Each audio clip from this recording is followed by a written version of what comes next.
Food, like reading, is not political, despite authors' claims.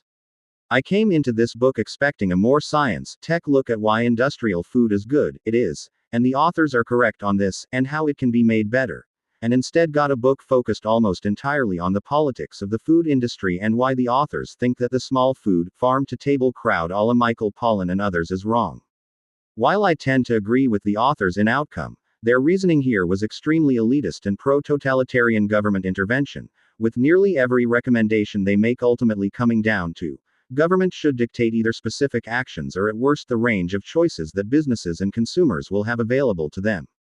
Given that one of the authors works in NYC and the other in Europe, perhaps this is understandable cultural bias, and perhaps you, the reader of my review, will agree with their reasonings as well as their outcomes. But for myself, a former Libertarian Party official who tends to agree more with the writings of Ayn Rand and Lysander Spooner, yeah, there wasn't much here I could actually endorse myself.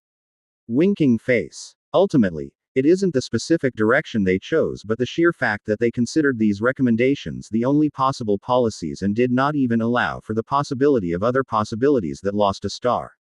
I love finding texts that come from different perspectives, but I expect any nonfiction book to at least mention other potential views and why they are more easily dismissed in the views of the authors, and this simply wasn't done here, making the overall text have at minimum an appearance of elitism. Again, your mileage will absolutely vary there. And I know people personally who will 5-star this book as among the most important food books you will ever read, and people who will wish they could give this same book 0 stars as utter trash that should never be read by anyone for exactly the same reasonings that I'm ultimately winding up in the middle of the road there. Oh yeah, kind of gave away that there was another star deduction coming there, right? This is one long-time readers of my reviews will be quite familiar with. In my reviews of nonfiction books, the bibliography simply wasn't long enough, clocking in at just 10% of the overall text here.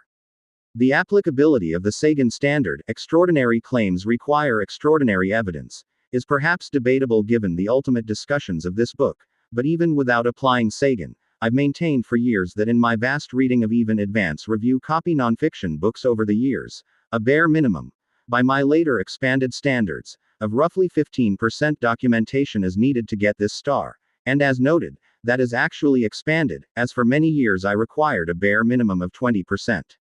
So yeah, 10% simply isn't going to cut it there. Still, for all this, read this book. Seriously. You may want to defenestrate it because it openly embraces unions and calls for more of them. You may want to defenestrate it because it says openly and honestly that if we are going to provide meat for billions of people, industrialized animal farming is the only realistic way that is going to happen.